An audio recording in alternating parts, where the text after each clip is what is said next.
Olá, o Revista está no ar. O setor de turismo é um dos que mais movimenta a economia brasileira. De acordo com o Ministério do Turismo, a intenção das famílias brasileiras de viajar nos próximos 6 meses é de 22,5%. Estamos entrando agora no mês de julho, que é o mês das férias escolares, que muitas famílias decidem viajar. Na preparação para a viagem, é preciso ficar atento a detalhes importantes. O que fazer, por exemplo, quando a bagagem é extraviada? Quais documentos são necessários para viagens internacionais? Para esclarecer algumas dessas dúvidas, vamos conversar agora com a advogada especialista na área de turismo e professora do curso de turismo da PUC Minas, doutora Luciana Ateniense. Muito obrigado por estar aqui com a gente hoje, professora. Eu que agradeço o convite. Professora, explica pra gente, para uma viagem nacional ou internacional, quais que são os documentos necessários para fazer uma viagem desses? Então vamos lá. Viagem nacional. Você precisa levar sua identidade ou então sua carteira profissional para você viajar dentro do Brasil ou carteira de motorista e que a foto esteja recente, vamos dizer assim. E viagem internacional? Aí tem as cautelas necessárias. Você precisa do passaporte. Às vezes um país necessita de febre amarela. Então, e essa febre amarela é muito importante, porque você tem que ter essa consulta prévia. Mercosul pode não tem a necessidade de passaporte, mas você tem que apresentar a sua identidade e não carteira profissional. Tem muitas pessoas que tentam embarcar, vamos dizer, tem esse voo aí para Buenos Aires com uma carteira profissional, como a minha advogada, como a OAB, não consegue. Então, tem que ser a carteira de identidade. E a criança tem os requisitos também para viajar, né? Autorização dos pais e também dos adolescentes. Tem alguns requisitos que a gente temos que ficar atentos. Quais são esses requisitos, por exemplo, Luciana, no caso de uma viagem com criança ou com adolescente? Tem que ter uma autorização para levá-los tanto dentro quanto fora do Brasil? Vamos lá. Criança pode até 12 anos incompletos, de acordo com o Estatuto da Criança e Adolescente. Até 12 anos incompletos, você pode viajar com um dos pais, não precisa da autorização dos outros. Ou você pode viajar com o tio, com os avós, mas tem que demonstrar esse parentesco, né? Esse vínculo. É uma criança de 10 anos está viajando com um vizinho, vamos dizer assim. Neste caso, tem que ter autorização de um dos pais. No caso autorização por escrito mesmo? Isso, autorização por escrito, vai no juizado, no próprio site. Autenticado em cartório? Sim, é autenticado e vai no próprio site do juizado, tem este modelo. Adolescente de 12 anos, completa até de 18, não precisa de autorização dos pais dentro do território nacional. Entretanto, na viagem ao exterior nós temos cautela, porque tanto o adolescente como a criança devem ter autorização dos dois, independente da idade, ou seja, até completar 18 anos. Com certeza, Luciana. Agora explica pra gente, no caso de perda, dano ou furto de bagagem, como que uma pessoa pode proceder?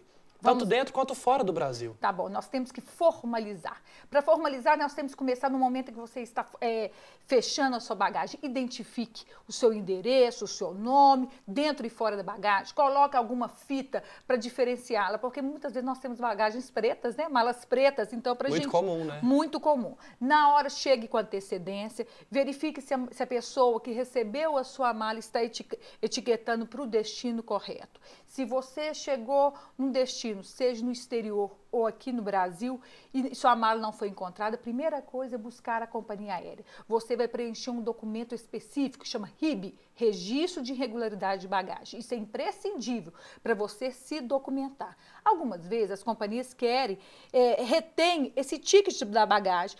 Se for possível, fotografe e não deixe de preencher. A empresa ela tem um período para achar a sua mala, se não achar, temos que indenizar o passageiro. Em relação à bagagem, o extravio, temos que ter cautela, porque falam que, olha, eu tenho 21 dias para encontrar sua mala no exterior e 21 dias, desculpa, para encontrar a sua mala no exterior e 30 no Brasil. Entretanto, isso há uma divergência, porque hoje você viaja uma semana, 10 dias, e se sua mala não foi encontrada, mesmo nesse período, abaixo do tempo limitado para as companhias aéreas, guarde os recibos de todas as despesas para tentar um ressarcimento. E neste caso, você vai ter direito não só ao prejuízo financeiro, em virtude de ter comprado roupas que não estava previsto, né, no seu orçamento para viagem, e principalmente danos morais. No caso, procurar se informar, né? Você tem que informar. Você tem que informar e formalizar. Você tem que se documentar. Não, eu liguei, xinguei. Ligar e xingar não adianta, não. É enviar e-mail, se for o caso, faz um boletim de ocorrência, para se formalizar. Com certeza, Luciana. Agora explica pra gente, no caso de furto de documentos, como fazer? Vamos lá. Se for no Brasil, você faz um BO.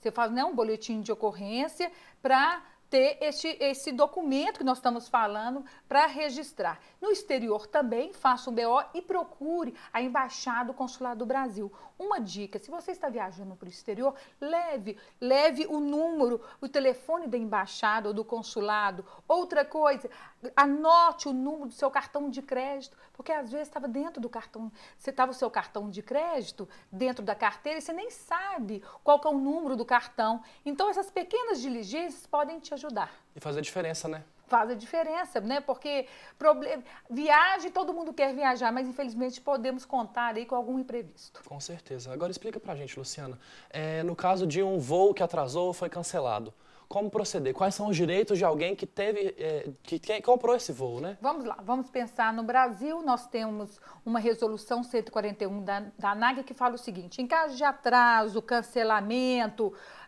dessas situações, a empresa tem que te fornecer um documento. Isso é muito importante, porque ela tem que te disponibilizar um documento que comprova o porquê do atraso. Agora, ela só te fornece se você pedir. A gente nem sabe. O consumidor nem sabe que tem esse direito. A partir de 1 hora, você tem direito à comunicação, a empresa aérea tem que disponibilizar 2 horas de alimentação adequada e a partir de 4 horas hospedagem, caso seja necessário. Agora, tem muita coisa que o consumidor não sabe, né, Luciana? Como você mesmo falava agora. Por exemplo, se alguém trouxer uma bagagem de mão com alguns conteúdos que não era autorizado trazer, o que pode e o que não pode levar numa bagagem de mão? Então, vamos ver, né, produtos cortantes, líquido acima de 120, isso para viagem internacional, 120 mililitros. E outra coisa, dinheiro, joias, produtos eletrônicos, isso é recomendado que coloque na bagagem de mão. Agora, o que acontece também, principalmente em voo internacional, quando tem conexão, às vezes o avião está lotado, quando você está entrando no avião, ali parado naquele finger, aquele cano, vamos dizer assim, às vezes a companhia aérea fala, ó, essa bagagem de mão tá grande, então retém aquela bagagem para despachar. E muitas vezes que era aquela bagagem de mão, ela é extraviada pela companhia aérea. Então, acontece isso também. Temos que ter cautela. Então, são muitas coisas que tem que prestar atenção, né, Luciana? Prestar atenção e, assim, buscar sempre se documentar, porque pode acontecer. Como você falou, a questão do furto. O furto acontece também demais. O que é isso? Você recebe a mala, às vezes, no momento que você recebe, você não tem a concepção de saber se tem todos os objetos lá. E, às vezes, só quando você chega em casa, você depara que alguns objetos estavam faltando. Infelizmente, só aqueles objetos de valor, sabe assim, aquele casaco novo, aquele tênis, aquele óculos de marca, ou mesmo o notebook desaparece e a caixa está vazia. Não me fale como que eles furtaram e qual o tempo. Isso eu não sei te dizer. Mas neste caso, aí você liga para a companhia e ela fala assim, ó, você tinha que ter reclamado quando você estava no aeroporto, mas você nem ia supor que aquela mala, ela poderia ser violada. Neste caso, além de ligar, formalize junto à companhia aérea, faça um boletim de ocorrência e hoje a Justiça está concedendo, desde que devidamente comprovada a veracidade ou verdade dos fatos, o ressarcimento daqueles objetos que foram furtados e também danos morais. Para o consumidor ficar mais seguro, né, Luciana? Ficar mais seguro. Tem que ter essas cautelas. Agora, para a gente finalizar, caso um passageiro reserve uma passagem de hotel, né, uma estada no hotel, ele chega lá e essa reserva não está mais constando no sistema. Como que ele pode proceder? Primeiro, nós temos que ver nesse ato da contratação. O hotel tem que disponibilizar um documento que comprove essa reserva. Então, já leve esse documento. Aí o hotel ele tem que disponibilizar, se não conseguir no estabelecimento dele, um outro na mesma categoria do que foi contratado. Muito obrigado, então, Luciana. Acho que agora o pessoal está preparado para viajar, né? Isso mesmo. Preparado, ciente dos seus direitos e deveres. É isso que nós desejamos a todos os turistas. Obrigado por participar com a gente no Revista. Obrigada pelo convite. A acessibilidade é um atributo importante para garantir a qualidade de vida das pessoas. Ela deve estar presente nos espaços, no meio físico, no transporte, na informação, na comunicação e em diversos outros serviços abertos ao público. Mas quais são as dificuldades que os deficientes encontram no dia a dia? E como será que as instituições agem para defender os direitos deles? Você vai conferir agora na reportagem de Maria Helena Bandeira. O termo acessibilidade trata de incluir os diversos tipos de deficientes em serviços, ambientes utilização de produtos e mercado. Apesar do termo ser muito utilizado, o preconceito ainda existe. Já sofri, até para pegar um táxi não era fácil, às vezes a pessoa passava direto, o próprio ônibus, lotação também, não queria parar no ponto de ônibus para gente, entendeu? Hoje, com as conquistas, né, com os resultados, entendeu? Hoje tem táxi acessível, adaptados, né, com elevador, os ônibus têm elevadores também, mas diversas vezes eu sofri preconceito, entendeu?